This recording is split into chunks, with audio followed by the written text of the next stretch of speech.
Hello students, today I am going to teach you poem paraphrase, which is question number 36 in your question paper, and this is a continuation of my previous video.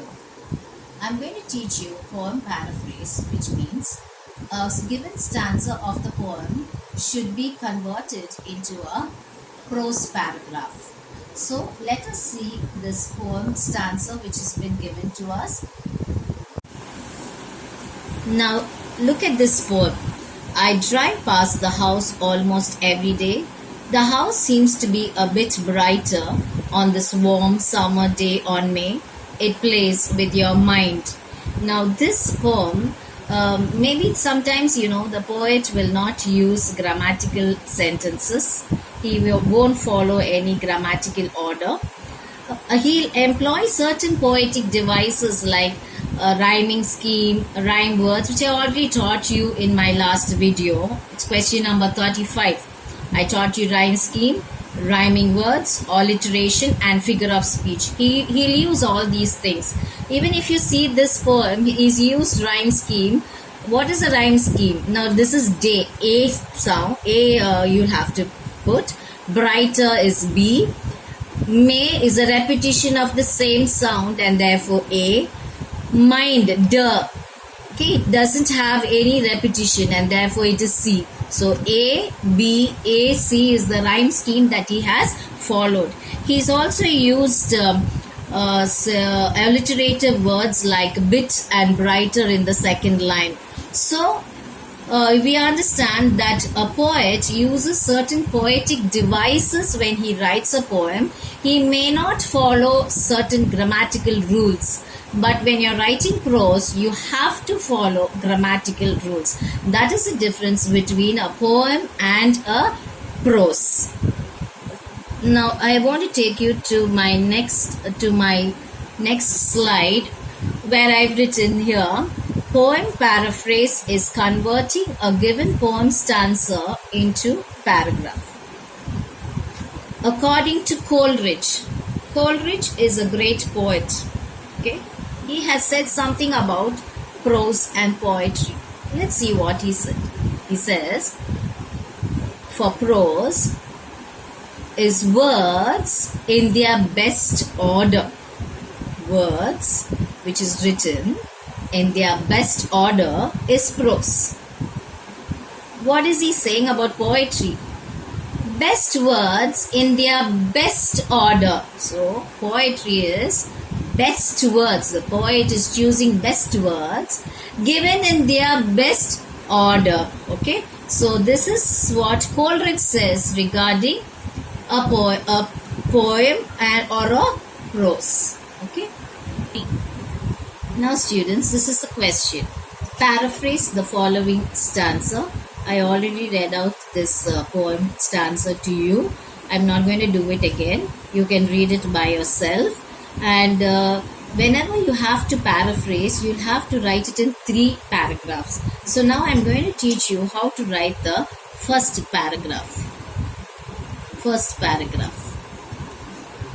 It is, you'll have to start with the name of poem. What's the name of that poem? House on Elm Street. You should already be knowing it because these poems have been done in the class for you. The poems that will be asked from the textbook only. So when the stanza is given, you should be able to tell from which poem it is taken, and also the name of the poet. The name of the poet here is Nadia Bush. Okay, so the first paragraph is name of the poem and name of the poet. Now we're going to the next paragraph, second paragraph. This is the poem. Now we are going to see the paraphrase. The poet says that he drives past the house almost every day. Can you see this? I drive past the house. You'll have to start the sentence with the poet says. Every time you have to start the second paragraph with the word the poet says that. What he's doing, I drive. Instead of I, you say He drives past the house almost every day, and you put a full stop. Now the next line, what's saying? The house seems to be bit brighter on this warm summer day on May. Now what are we writing? On a warm summer day in May, the house seems to be brighter. The house disturbs the poet's mind. It plays with your mind. The house disturbs. Plays means it's disturbing the poet's mind. It is a unique house from all other houses. Now you saw the second paragraph, and I'm taking you to the third paragraph. What is in the third paragraph? Every time you have to write the third paragraph with whatever poetic devices that the poet used in his poem. I already told you the rhyme scheme. The poet has employed A, B, A, C rhyme scheme and alliteration also, I told you. So you must write. If he's employed A, B rhyme scheme, you must write.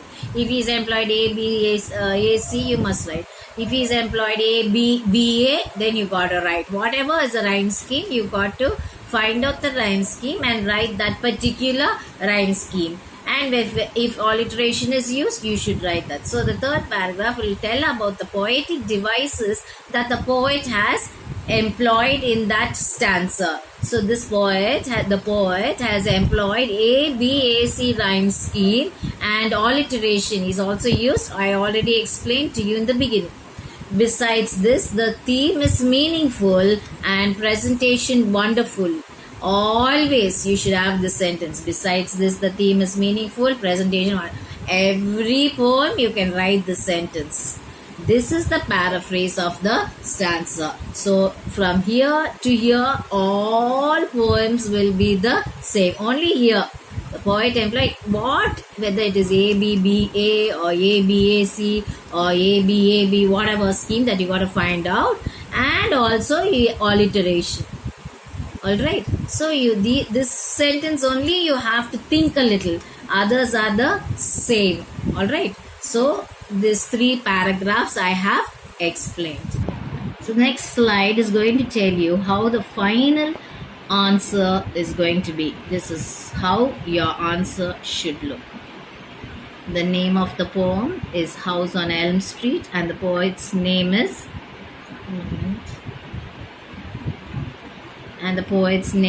Nadia Bush. That's the first paragraph, which I already explained to you. I explained to you para by para. Now I'm putting all the paragraphs together and showing you this is how your answer should be. Okay, you don't divide first para, second para. This is how your answer should be. Second paragraph is the poet drives past the house almost every day. On a warm summer day in May, the house seems to be brighter. The house disturbs the poet's mind. It is a unique house compared to all other houses. The poet has employed A, B, A, C rhyme scheme and alliteration. Besides this, the theme is meaningful and presentation wonderful. This is the paraphrase of the stanza. That's all. Simple. Now, if you, how much more simpler you can make it? I just explain. First paragraph is name of poet. That's all. Last paragraph, from here it's the same. You can just by heart it. And this sentence alone, you have to just think what scheme is used, and that is it. Every poem will have alliteration, so you can just write he's used this particular scheme and alliteration. Now the thinking and how you're going to convert the poem to prose, a little bit of thinking and just convert a little here and there, and you'll get your second paragraph.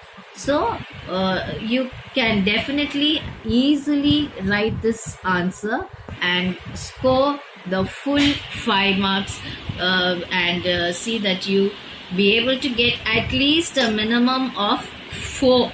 You should be able to get at least 4, because definitely you'll get 1 mark here. First paragraph, poem and poet 1 mark, and the last will also be 1 mark, and here alone it carries 3 marks. So try to get at least 4 marks in doing this poem paraphrase.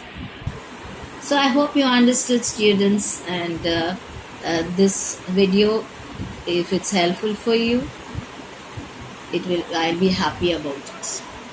Okay. All right, students. Hope to meet you